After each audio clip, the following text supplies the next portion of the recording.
இப்போது ஆளும் கட்சியில் அதிகார பலத்தோடு உயர்கல்வித்துறை அமைச்சராக இருந்த பொன்முடிக்கு 3 ஆண்டுகள் சிறை தண்டனை விதிக்கப்பட்டிருக்கிறது. அவருக்கும் அவரது மனைவிக்கும் 50 லட்சம் ரூபாய் அபராதமும் விதிக்கப்பட்டிருக்கிறது. இதனால் அவரது அமைச்சர் பதவி மற்றும் எம்எல்ஏ பதவி ஆகியவை பறிபோக நிலைமை ஏற்பட்டிருக்கிறது.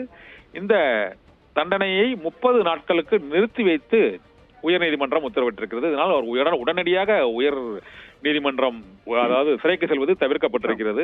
இது அரசியல் ரீதியாகவும் மற்றும் இது திமுகவின் அரசியல் பயணத்திலும் ஒரு மிகப்பெரிய ஒரு பின்னடைவாக கருதப்படுகிறதா? நீங்க என்ன நினைக்கிறீங்க சார்? இந்த தீர்ப்பு தொடர்பா, இந்த வழக்கு தொடர்பாகவும் தீர்ப்பு தொடர்பாகவும் அதுல பத்தி எந்த விதமான சந்தேகமும் நிச்சயமா ஒரு பின்னடைவு தான்.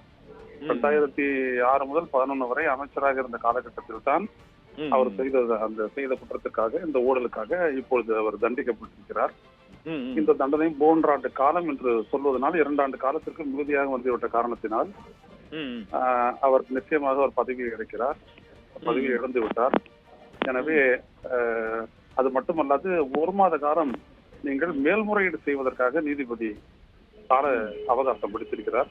அதற்குள் அவர் உச்ச நீதிமன்றத்திற்கு செல்லும் பொழுது நீங்கள் கேட்ட ஒரு கேள்விதான், இந்த தீர்ப்பு மாறுமா? என்னை பொறுத்த வரைக்கும் இது மாறுவதற்கான எந்த அடிப்படையும் இல்லை.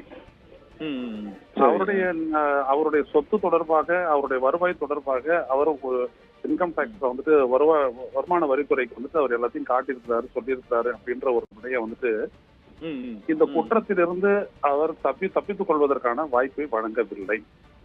நீங்க இந்த காலகட்டத்துல உங்களுடைய வருவாய் இது என்ன அப்படின்னீங்கன்னா, வருவாய்க்கும் அதிகமாக சொத்து சேர்த்த வழக்கு.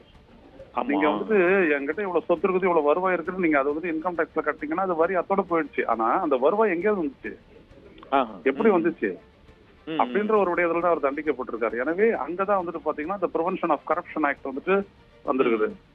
சோ அப்ப அந்த கரப்ஷன் ஆக்ட் வந்துட்டு ப்ரிவென்ஷன் ஆஃப் கரப்ஷன் ஆக்ட் வந்து பதவியில் இருக்கிறவங்களுக்கு எதிராக பயன்படுத்துவதற்காக உருவாக்கப்பட்ட ஒரு சட்டம். எனவே அந்த சட்டத்தின்படிதான் இவர் தண்டிக்கப்பட்டிருக்கிறார்.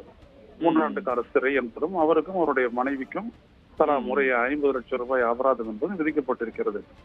இவர்கள் மேல்முறையீடு செய்ய போனாலும் கூட 50 1 கோடி ரூபாய் அந்த அபராத தொகையை நீதிமன்றத்தில் கட்டிவிட்டு தான் மேல்முறையீடுக்கு செல்ல வேண்டும்.